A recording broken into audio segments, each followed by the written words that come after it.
Subscribe to our YouTube channel and press the bell icon to get the latest updates. Hi friends, welcome to this video column, and today we are going to talk about Jammu Kashmir.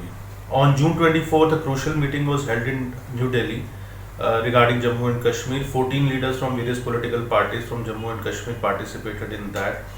Prime Minister Narendra Modi, Home Minister Amit Shah, Lieutenant Governor of Jammu Kashmir Mr. Manoj Sinha, these leaders were also present there, and it was considered to be a very important meeting. It was also considered to be an ice-breaking meeting because since August 5, 2019, when the reorganization of the state happened and Article 370 was amended, Section 35A was removed. So this is the first of its kind of meeting which has been held with all the political parties. It also indicates that the electoral process for electing the state assembly has also started. However, there are certain key issues which we are going to discuss related to this meeting, which would give us a broad perspective about the future roadmap of Kashmir, which the central government has in mind. First and the most important thing is that why this meeting was held. Or what propelled the center to hold this meeting, because many of these leaders had been put under house arrest for quite some time after August 5, 2019, and now the center has invited all these leaders to talk, and these leaders also came. So what happened? What actually changed the situation? The key to this is that the center has been consistently gathering feedback from ground level in Jammu and Kashmir, that how is the atmosphere there, how people are reacting to it. So the feedback has been quite positive, and it gave the center the confidence that now it can go ahead and it can start this process. Now, why this feedback has been positive? There are a couple of reasons for that. The feedback has been positive because one, there was a lot of development work which has happened. There were a lot of schemes which were there on paper only, which have been brought to the ground and they have been expedited. So the people have started benefiting directly from it. The second key factor which has created a positive atmosphere at the ground level is the holding of panchayat elections.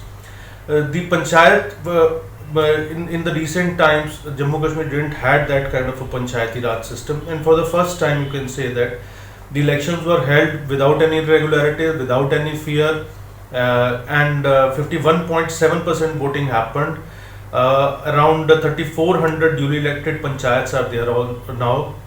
The central government also gave rupees 1,500 crore to these panchayats to do the development work. So there has been an empowerment of the panchayati raj system, and this panchayat elections also ensured that the political reservation happened in Jammu Kashmir for the first time. You had in 20 districts, the women chairpersons were also elected. Then the SCs, scheduled castes, scheduled tribes, from these categories also people got a chance to represent in the Panchayati Raj system. And Gujar Bakarwals, one of the key communities of Jammu Kashmir, it has always been underrepresented. A number of its representatives were also elected.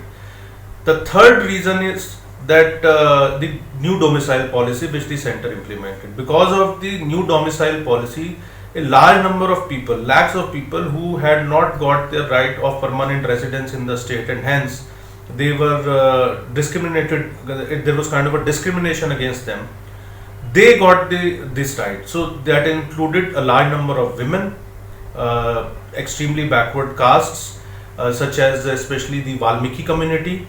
Then you had Gurkhas, people who had migrated from West Pakistan, the people who were displaced from Pakistan occupied Jammu Kashmir. So all this also created a lot of positive atmosphere, because now their children can get jobs in the state, and there were new opportunities for lakhs of people which they had been missing out. Another important factor is that the Delimitation Commission has also started working. The Jammu division, we know that there were broadly, before the reorganization, we had three divisions: Jammu, Kashmir and Leh Ladakh. Now after the reorganization, there are two union territories. One is Jammu Kashmir, the other is Ladakh. So in Jammu Kashmir, in the union territory of Jammu Kashmir, we have broadly two divisions: one is Jammu and one is Kashmir. Jammu had always felt, people from Jammu had always felt that they have been underrepresented and a delimitation is required. Now, this new delimitation commission, it will give its report in March 2022, and people in Jammu are pretty happy because they feel that now they will get proper representation and they will not be underrepresented. However, the report is yet to come.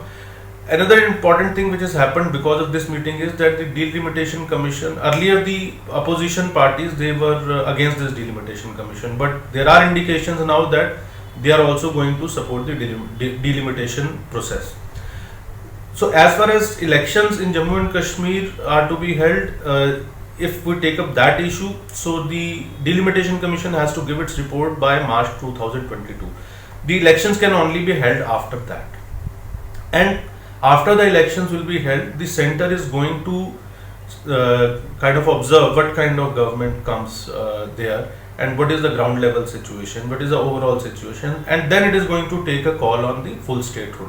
The center has reiterated that its commitment to restoring full statehood of Jammu and Kashmir stands there, but I believe that it is going to take some time. Meanwhile, the opposition parties, they will keep on raking up this issue of full statehood. They are also going to give some statements which would indicate that everything is not well between the center and the political parties in Jammu and Kashmir. But I think that is more of you can say political positioning. The center is not going to react very aggressively on this, and these political parties, they have to kind of protect their constituencies, and many significant part of these constituencies they are against the central government. So this kind of, you can say, the posturing will keep on happening, but this process is likely to go on, and the key reason for this is that most of the political parties in Jammu Kashmir have realized that when their leaders were put under house arrest, there was hardly any support from ground level for them. Also, after the panchayat elections have happened and around 3,400 duly elected panchayats are there, and you have almost around 20 district chairpersons also. So a new crop of political leaders has come up, and they are ready to replace these political parties. And we know that at least a couple of them, the PDP and the National Conference, so they have largely been controlled by only two families.